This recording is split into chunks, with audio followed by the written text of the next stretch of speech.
Ask 10 Harley guys what the most reliable Harley motor is, and you'll probably get into some arguments and you'll hear a lot of different things, but there's really only one correct answer, and that's the Evolution motor. Today I'm going to break down why the Evo earned that reputation and giving you a fast, no BS history of Harley engines so you understand why it has that reputation. Now, let's kind of give a brief history of Harley motors, because some of you might not know. The flathead went on from 1930 to 1948. Harley started with the side valve flatheads. They were simple and they were durable, but they were just underpowered. These motors ran forever, they made a lot of heat, and not a lot of horsepower. They were just reliable motors. And then you got the knucklehead. That was from 1936 to 1947. And that was the first overhead valve V-twin. It had a big jump in power, better oil circulation, and it required a lot of maintenance. Leaks were normal, reliability dependent on how much, wrenching you tolerated. Then you got the panhead motor. This is personally one of my favorite designs for one of the V-twin motors. But they had aluminum heads, hydraulic lifters. There's a big jump in power between the knucklehead and the panhead. Oil circulation was better. It was a pretty revolutionary motor for its time. But it still leaked and it still shook like crazy. It was progress. Then you go to the shovel head. That's AMF era.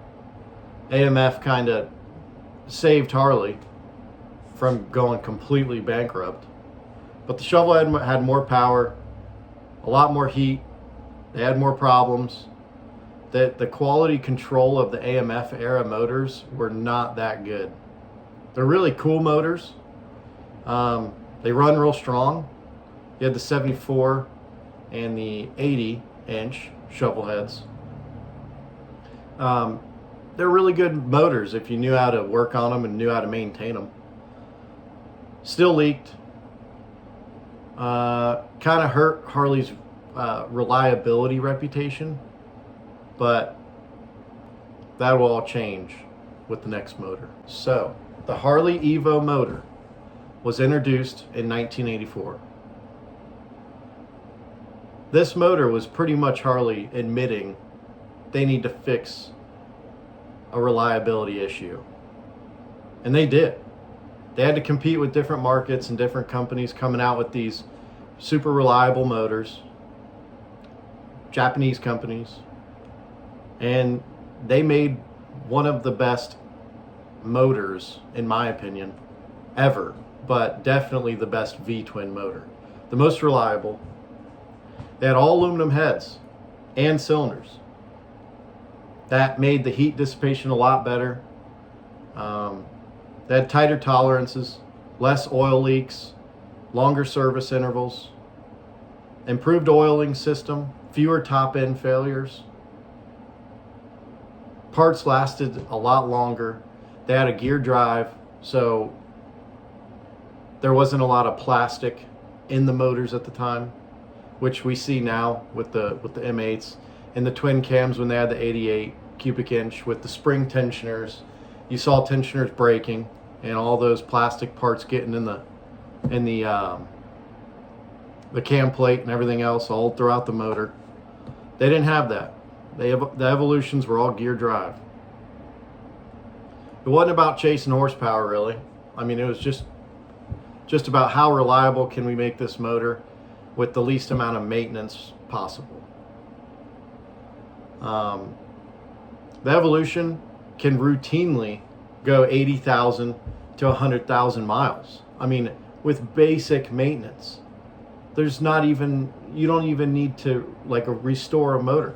If you have a stock Evo and you do your regular maintenance, you should be able to run that thing forever.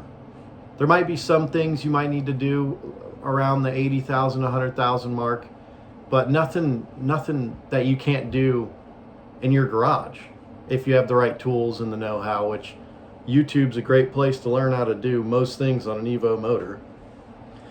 They just run. They run and they don't want to quit. And that's why you see them still ridden today by a lot of people. And a lot of people think, you know, it's an 80 cubic inch. It's a little underpowered compared to motors now. But there's things you can do to the Evo motor to make them have a ton of power.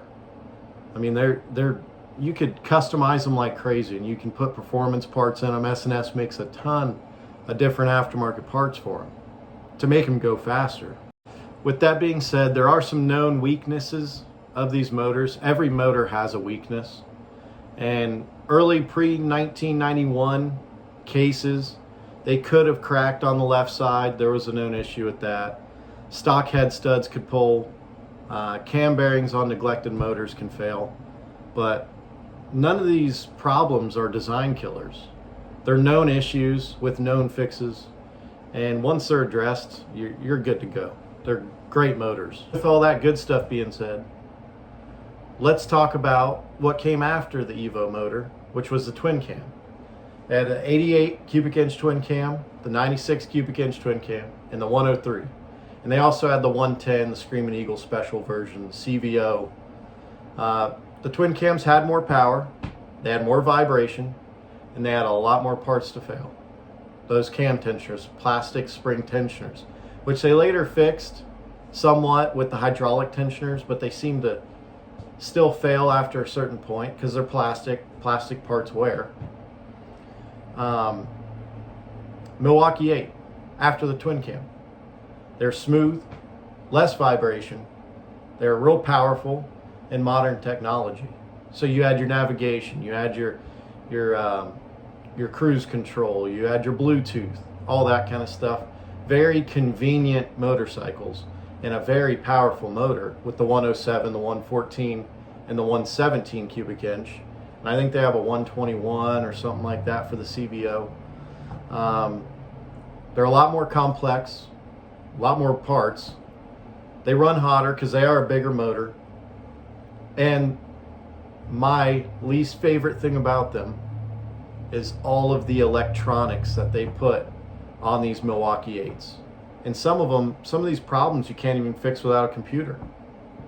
They're great engines, but they're also not proven like the Evos are.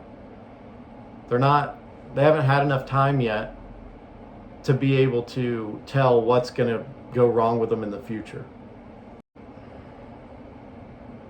The Evolution motor is Harley's most reliable engine because it hit the sweet spot. Modern enough to fix the problems, and you could fix it. They're simple. You could fix those problems yourself with simple tools, YouTube, and a place to do it. Some heat in the wintertime, you're good. And they're simple enough to last forever. They don't have so many moving parts. They don't have so many electronics that you need a computer. The gear drive instead of all the plastic. No change driving cams. None of that stuff. No water pumps. No unnecessary complexity to those motors. They're simple. They're reliable. They last forever. If you want a Harley that starts, runs, and doesn't demand your soul, the Evo's it.